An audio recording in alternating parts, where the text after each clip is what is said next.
So, good morning guys. Ngayon ay araw ng linggo, March 8, 2026. Ngayon ay nag-short ride tayo at pumunta tayo sa Valenzuela City uli para puntahan itong isa sa mga attraction. Napuntahan ng mga kaibigan natin, biker, joggers. Dito lang yan, dito sa Valenzuela City, Valenzuela Boardwalk. Dito lang yan sa may Barangay Coloong. Ayan.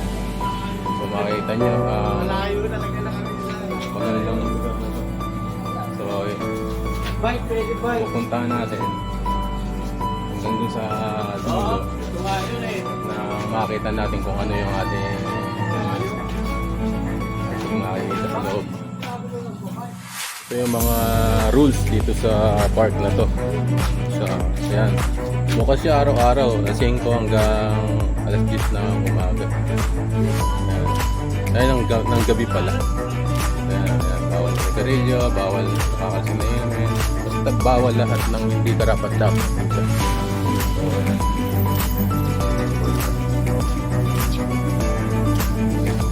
So, street tayo dun mamaya. Puntahan natin. Lilibutin natin yang mula dito hanggang dun sa dulo. So simulan na natin. Go. So simulan natin kung ano yung makikita natin dito.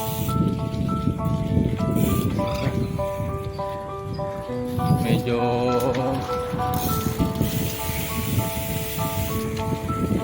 konti lang ang nagpupunta.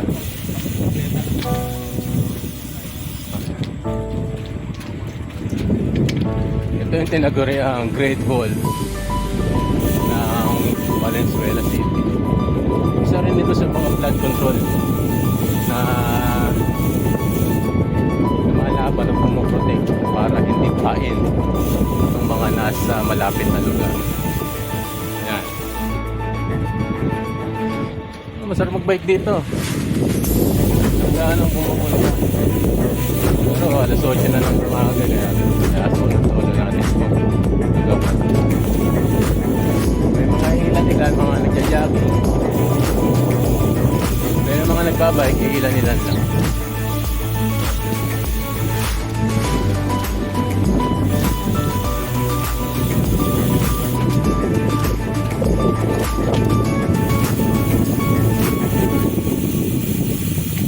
Mas magkakalapit lang itong mga landmarks nila, yung Riverwalk, tapos yung Tagalog, tapos itong Boardwalk. Magkakalapit lang, pero isa-isa kong pinuntahan every week. Babike tayo mula Plaridel, Bulacan hanggang dito sa Valenzuela, at iniisa-isa natin yung mga magagandang tanawin at magagandang pasyalan dito sa kanilang lugar. So ayan o, makaka-relax. So mamaya magpipicture tayo para meron naman tayong souvenir.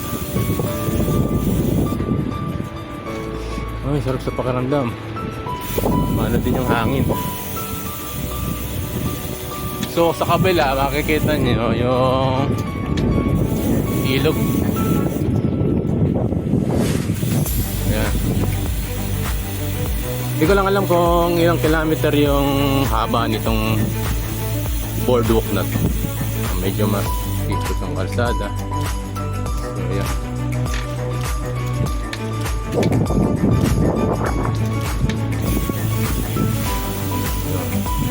So ano lang pala,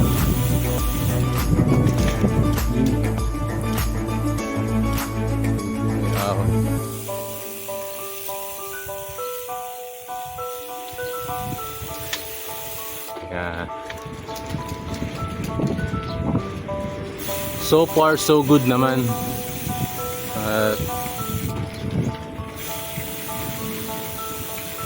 Maganda naman yung lugar. So meron ditong meron ditong shortcut papunta ng Barangay Tagalog, sa Tagalog Fishing Village sa Barangay Bisig ito. Sigurado.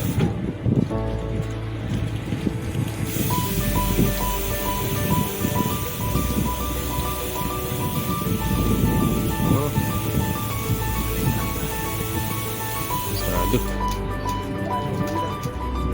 So malapit na tayo sa dulo. So saglit lang pala tong stretch na to. Ayan, may mga bata. Baka makapag-picture na yan. Hirap nang walang kasama.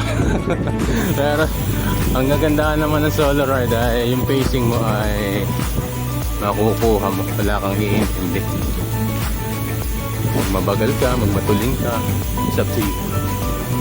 Alright. So nandito na tayo sa pumping station. Puntahan natin yung pumping station. So ngayon nagpa-pump niya ng tubig. So yun. Yeah. Pero sa totoo, yung ilog na to ay hindi ka nais-nais ang amoy. Siguro kaya dahil walang ganong nagpupunta rito ay yung kakaibang amoy. Yan. So ito yung pumping station. Ayun. So maganda naman ang naging kalabasan. Saglit lang naman pala. Saglit lang. So yan. Tingnan natin yung bike natin, baka nawala. So yun. So maganda naman ito dito. So, babalik na tayo dun sa pinagmulan natin na lugar, dun sa mismong main entrance, para mamaya ride out na rin tayo pauwi sa Plaridel, Bulacan, para hindi tayo masyadong mainitan mamaya pag uwi kasi alas 8 na mahigit na. Mainit na. Kaya let's go ko na yung ating sarili. So ayan. Napuntahan natin yung boardwalk na to. Ayan. Dali lang naman puntahan to. Ang mga gusto ng short ride, ayan, isama nyo na to sa mga morning routine nyo. Ako tumahan kasi ako sa may Ubando hanggang makarating ako sa dun sa sa boardwalk na to.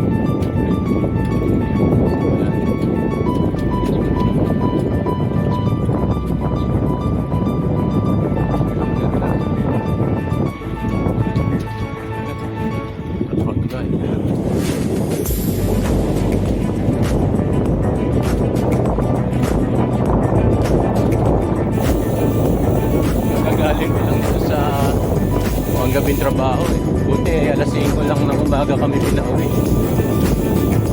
Alang, nag-ride out ako sa bahay na 6:30.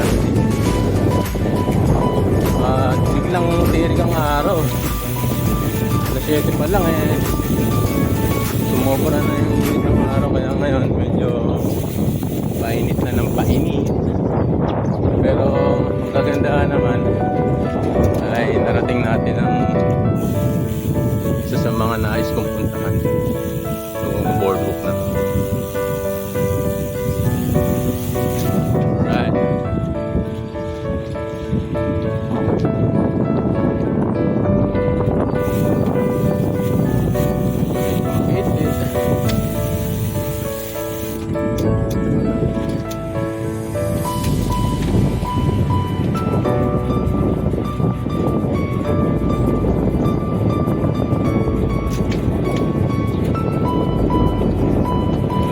Isang lap pa tayo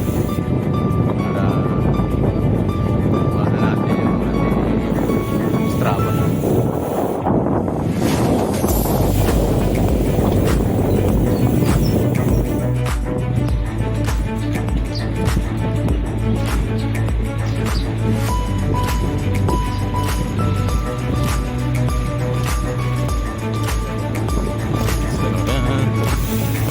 Pauwi na tayo.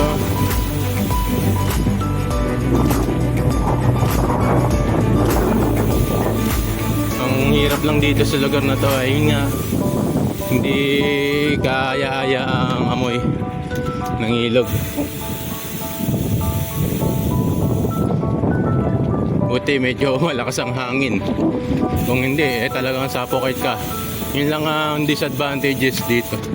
Pero yung view napakaganda. Wala kang itatapon. Ayun.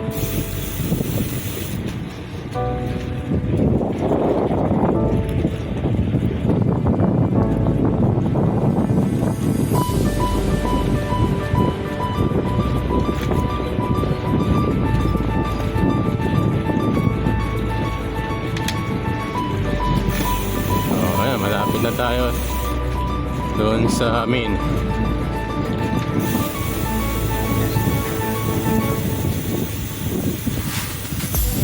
Kaya fishing pa. Kaya yan, mga namimingwit. So marami sila.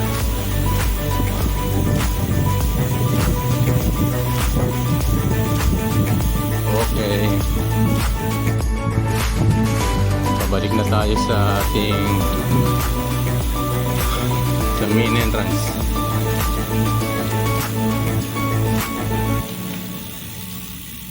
Alright.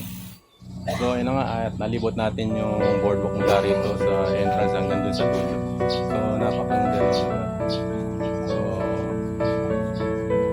isa sa mga pwedeng pasyalan natin dito, malapit sa Plaridel, Gila, Baliwag, Bayan.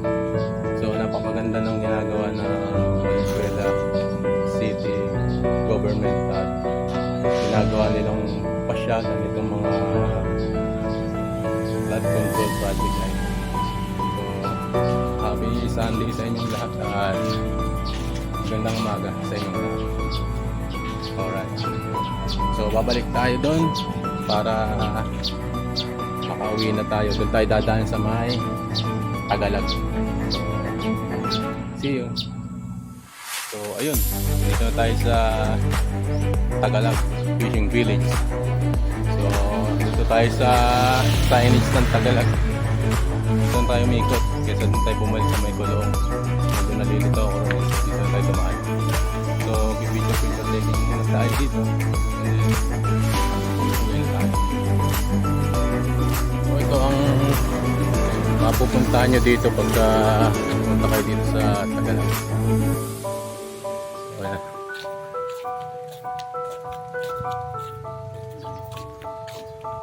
So ayan, marami ditong nangingisda.